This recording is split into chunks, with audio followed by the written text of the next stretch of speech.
My name's Ian Wellens. I'm one of the directors of The Cheese Shed, which is an online cheese shop specialising in West Country artisan cheese. And the business is based in my shed, hence The Cheese Shed. And that's where the orders come in, it's where I deal with customers. The other side of the business is my co-director James. Now James has a delicatessen based in Bury, so we have this particular model where the functions of the business are split between me on the one hand doing the office side of things and James who deals directly with the cheese. The idea of The Cheese Shed was always about an online business. It was specifically about taking a regional product, that's the cheeses that we deal with, and making them available to people all over the country. In the first instance, I knew that I was moving into a very specialist area. There were a lot of skills that I didn't want to have to acquire. I wanted to find people or companies that could help me get the shop running in a fairly painless way.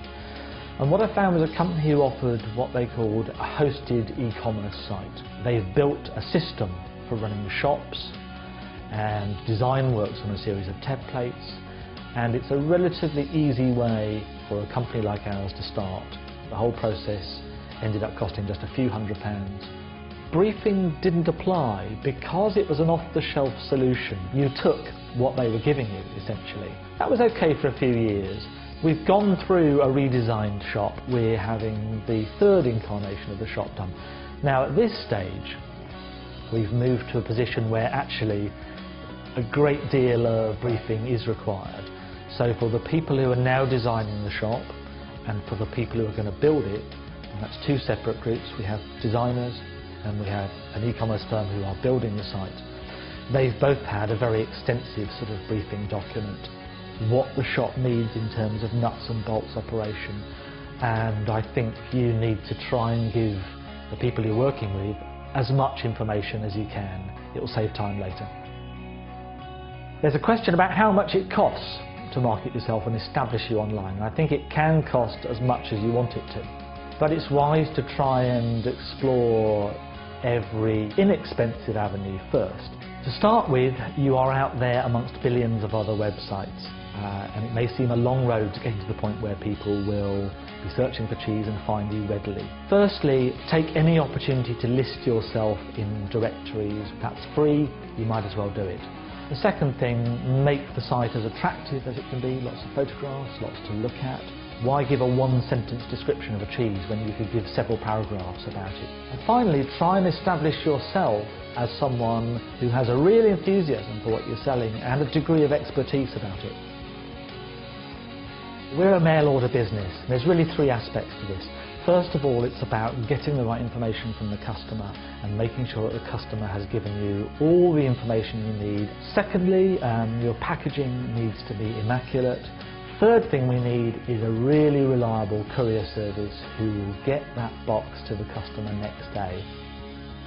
To take payments, essentially you need two things. You need a payment service provider who will basically take the details of people's payment cards, which will authorise the payment. You also need an internet merchant account, and this will be run by one of the major banks, and this will then take the money and put it into your account.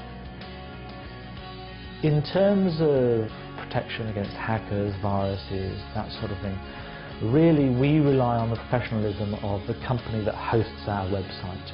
The other issue that comes into this is data security in terms of your customers' card details, and there it's important that your payment service provider, as they are the people that take customers' card details, it's important that they are operating to the highest standards of security. Selling online can be a very remote business. You are necessarily at a distance from your customer. It's quite possible with a lot of your customers you will not see them, you will not talk to them. However, I think it's also important for some customers that there is a person they can speak to. On our website you can see my name, you can see a phone number which you can use to speak to me, and there is a certain number of customers who do want the reassurance of speaking to a person. Not a system, not a team, but a person.